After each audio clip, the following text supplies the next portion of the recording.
আপনারা বলেন যে আমাদের আঁটু কোমর অকারণেই ব্যথা করে। একটু হুসুট খাইছেন, আঁটুটা ব্যথা করে, কোমরটা ব্যথা করে।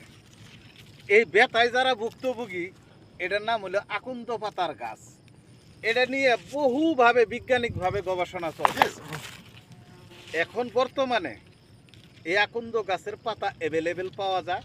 যাদের আঁটু কোমর ব্যথা করে, এর 7টা করে পাতা আসরের নামাজের সময় তুলবেন, ভাতের মারের উপরে একটু গরম দিবেন, অর্থাৎ ভাত যে রান্ধে ফাঁপুড়ে, এই ফাঁপের উপরে পাতাটা ধরবেন, যতটুকু গরম সহ্য করতে পারেন এই পাতাটা দিয়ে সুন্দর করে এইভাবে মালিশ করে দিবেন।